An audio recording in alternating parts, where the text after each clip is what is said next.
Bem-vindos. Hoje nós vamos conversar um pouquinho a parábola do mordomo infiel. Alguém já ouviu falar dela? Eu sempre faço essa pergunta porque é bem importante a gente perceber o quão pouco a gente conhece o Evangelho de Jesus e o quão é importante a gente ter um tempinho no nosso dia a dia ou na nossa semana para conhecer um pouco do Evangelho. Porque se o Evangelho é o nosso guia de viagem, a gente tem que conhecer e a gente não conhece. Sempre que eu li essa parábola, para mim, mordomo era um mordomo estilo inglês, né? E não é. O mordomo que Jesus usou seria o nosso capataz daqui, né? Aquele que cuida da fazenda, que cuida dos negócios do Senhor, que faz os registros dos servos, das pessoas que trabalham na terra, arrendam a terra. Esse é o mordomo infiel. Eu vou ler bem rapidinho a parábola. Está em Lucas 16, de 1 a 9. Ele dizia também aos seus discípulos: havia um certo homem rico, o qual tinha um mordomo, e este foi acusado perante ele de dissipar os seus bens. E ele, chamando, disse-lhe: isto é que ouço de ti? Dá contas da tua mordomia, porque já não poderás ser mais meu mordomo. E o mordomo disse contigo: que farei, pois com meu senhor me tira a mordomia? Eu não sei cavar, eu não sei plantar, eu não sei fazer nada, eu só sei ser mordomo. Nem mendigar, porque na época era uma profissão, né? Ele não sabia fazer. Aí ele pensou assim, ele chamou o pessoal os servos lá que pegavam parte da terra para produzir, depois tinha que pagar o senhor, e falou o seguinte: seu Pedro, tu deve 100, né? Paga aí 80. Ele lá deu uma alteradinha lá no sistema, lá chegou na Carla, ó, tu deve 50. E Pedro e Ana ficaram felizes, né? A minha dívida vai ser, vou quitar, e ficou feliz. É uma trapaça. Jesus ensinando a fazer trapaça. Aí o mordomo volta lá para o patrão. E o que o patrão fez? Louvou aquele senhor, o injusto mordomo, por haver procedido prudentemente, porque os filhos deste mundo são mais prudentes na sua geração do que os filhos da luz. E eu vos digo, granjeai amigos com as riquezas da injustiça, para que quando estas vos faltarem, vos recebam eles nos tabernáculos eternos. Eu não sei vocês, eu não entendo nada. A sorte que o Pedro emprestou esse livrinho aqui que deu uma luz, Pedro. Tabernáculo, fui olhar lá no dicionário, se eu estiver errado você me corrige, era a parte principal do templo de Jerusalém, o local onde eles guardavam as relíquias sagradas deles. Lembra da arca, arca sagrada, né? Arca da Aliança. Então, ser convidado para o tabernáculo do Eterno era o lugar mais importante do céu que você vai ser convidado se você granjear amigos com a riqueza da injustiça. O que é isso? Injustiça não combina com Jesus. Então, nós não vamos poder explicar toda a parábola, fica o convite para a gente estudar, mas nós vamos ficar nessa última parte, granjear amigos.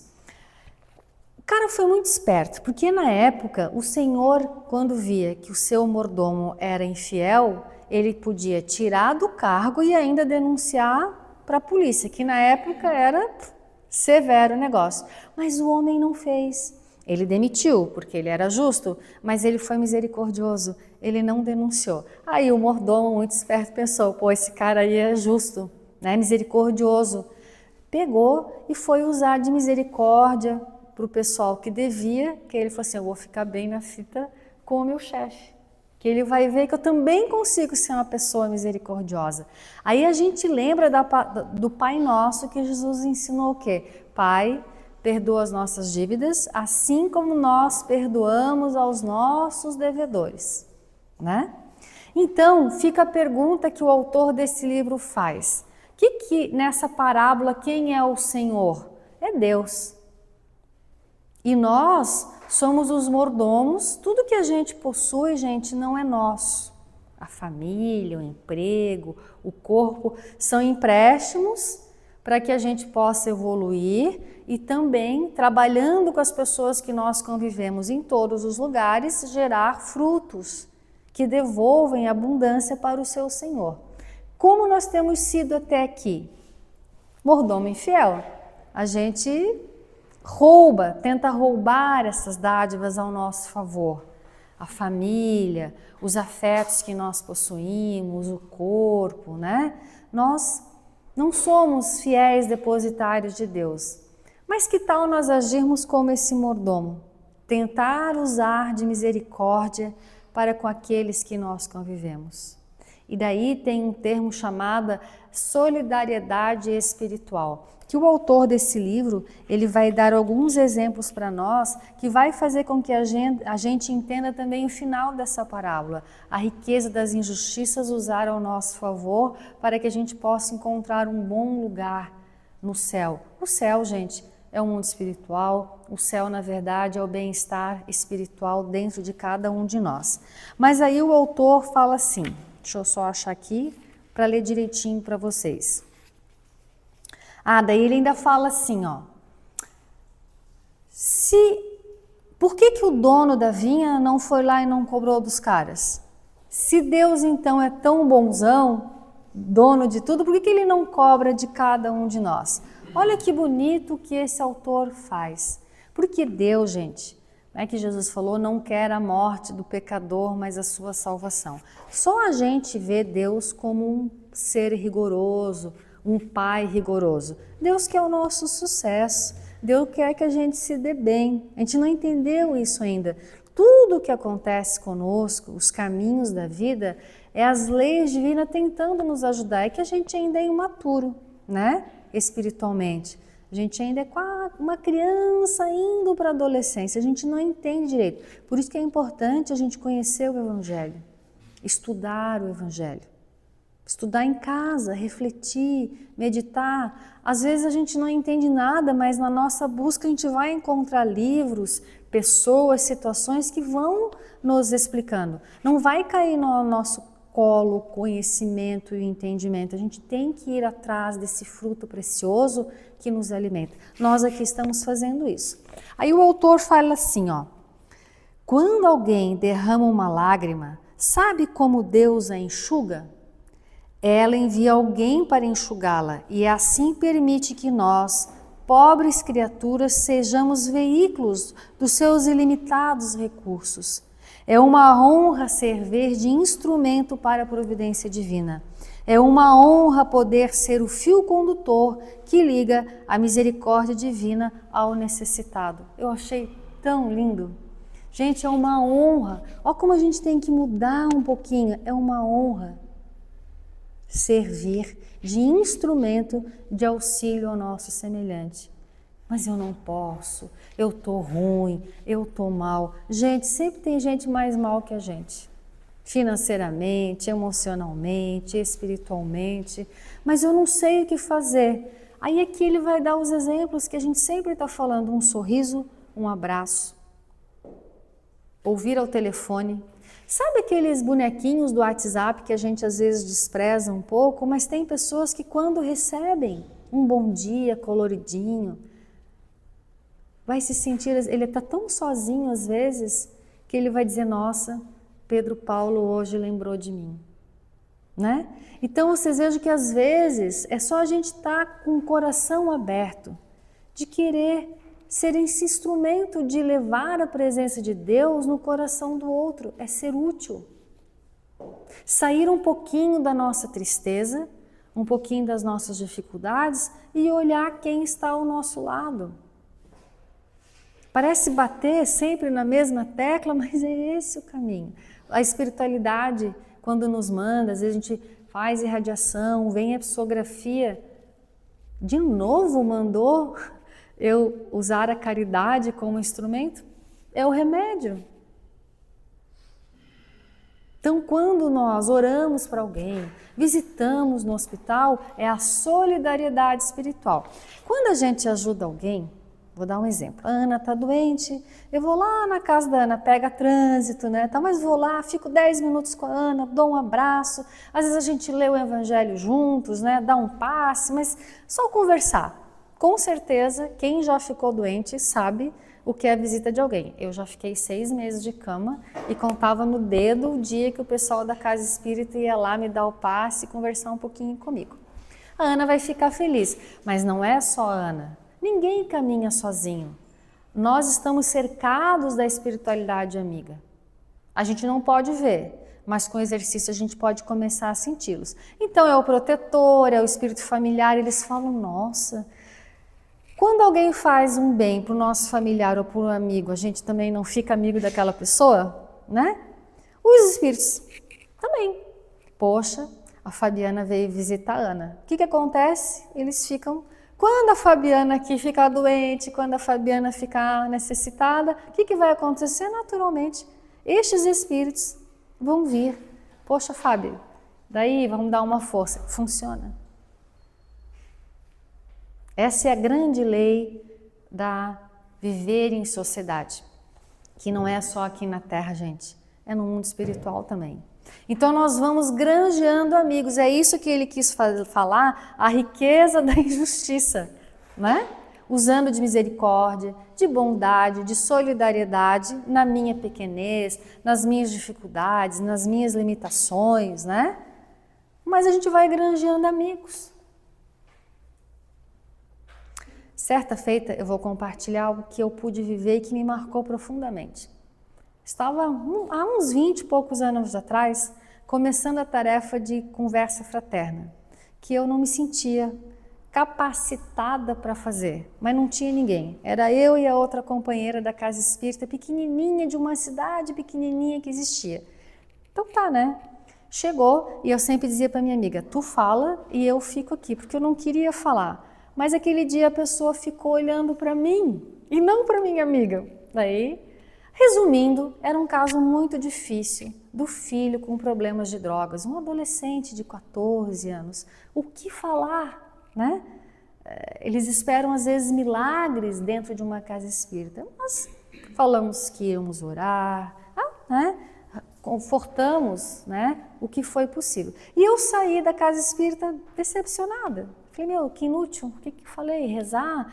O jovem estava numa fase tão difícil que ele já roubava os pertences da família, uma família carente, sem poder procurar recursos, né, de ajuda. E eu achei que inútil, né? Que tal? Então, uns 4 dias depois, nós já frequentávamos o trabalho mediúnico e no finalzinho do trabalho, uma médium falou assim, Fábio, você ganhou uma rosa hoje. Da avó, e esse pessoal do grupo não sabia de nada da conversa, eu não comentei com ninguém. Aí esse médium falou, olha, aqui tinha uma avó muito feliz, te agradecendo o tanto de ajuda que você deu para a filha, para o genro e para o neto, e ela te deu uma flor de presente. Chorei tanto. Chorei no sentido de que a espiritualidade também tem esse cuidado de nos mostrar, né? Que aquilo que a gente às vezes acha que é pouco, que às vezes é, mas a gente não... a repercussão. Então, gente, qualquer bem, qualquer gesto de bondade, porque é um combate também ao nosso egoísmo, da gente ficar só na nossa dificuldade, quando a gente olha o outro, a gente está saindo, crescendo e granjeando amigos. E daí, para nós encerrarmos, ele fala assim, ó, se você é uma criatura que vive única e exclusivamente para si mesmo, ocorre um fenômeno de isolamento espiritual, que não é causado por outrem, mas por você mesmo que está se isolando. Quem vive apenas para si, não conquista as simpatias espirituais. Por outro lado, quando você sai de si mesmo e vai ao encontro do semelhante, outros semelhantes vêm ao seu encontro. E daí, vai dar tempo para contar a historinha do Chico, que o Chico falou assim por Emmanuel, Emmanuel, tô ruim. O que é, Chico? Eu tô me sentindo caindo de um prédio de 20 andares.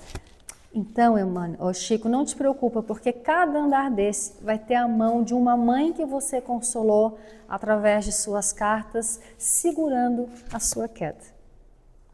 E isso, gente, todos vocês já devem ter vivido. A gente não vê os espíritos, às vezes não tem noção, mas entre os encarnados, a gente está sempre com amigos, quando a gente está caindo, que vem nos auxiliar. E daí a outra história do Chico, também bem conhecida, de uma menina que ele visitava, ela tinha paralisia cerebral e ele visitou durante muito tempo. E o sonho do Chico era vê-la falar alguma coisa. Aí ele... Jesus! É a Valquíria, né? Qual é o nome dela? Eu esqueci o nome dela. Jesus, e nada, né? Porque ela tinha paralisia cerebral. Até que um dia o Chico levou uma flor vermelha, porque o Chico falou que em outra existência ela tinha sido uma cigana, uma bailarina. E ela encheu o olho de lágrima quando o Chico dava a flor. Aí, vamos lá, fulana, diz Jesus, pois naquela noite ela falou Jeju. Jeju. Nossa, o Chico ficou feliz, feliz. Na outra semana o Chico, vou de novo. Quando o Chico volta, ela havia falecido. Passou os anos, o Chico tinha um problema sério de angina, o Chico Xavier. Durante 7 dias, na hora de dormir, chegava um espírito belíssimo e não falava nada. Botava as mãos sobre o Chico no peito, dava o passe e ia embora. Uma semana depois, o Chico teve a crise de angina que ele falou que é como uma cobra mordendo no coração, da dor violenta que dá. Chico foi para o hospital. Chega lá, o espírito de novo chega, bota a mão. Aí o Chico, ai, minha irmã, muito obrigada, você estava me preparando. Veja que os espíritos não nos impedem de ficar doente, mas nos preparam para ter forças passar por aquilo, até no nosso físico. Ai, irmã, mas eu estou curioso, qual é o seu nome? Ela sorriu, eu não te conheço, irmã. Aí ela falou, conhece sim, qual é o seu nome? Ela sorriu e falou assim, Jeju. Então alguém, né, lá deficiente, que não falava nada, que levava uma flor, era um espírito com muito potencial espiritual que veio ajudar o Chico. Qual é a moral da história? O bem que nós fazemos sempre virá ao nosso favor. Isso é o espírito de Emmanuel que nos fala. Temos dificuldades? Temos. Às vezes estamos se arrastando.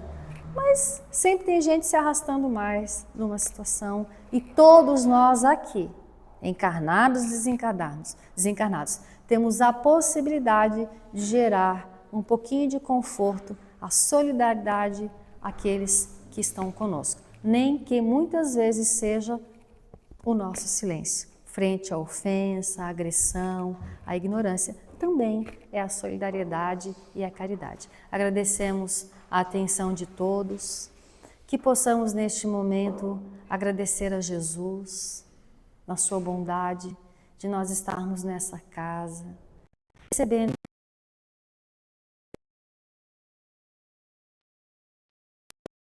as mentes, possamos sentir os espíritos amigos nos abraçando, possamos sentir todo o bem que eles nos desejam e possamos agora entrar na sala do passe confiantes, com fé em nós mesmos, no nosso lado luz, na nossa bondade e compartilhar esses instantes com tantos corações que também deles necessitam.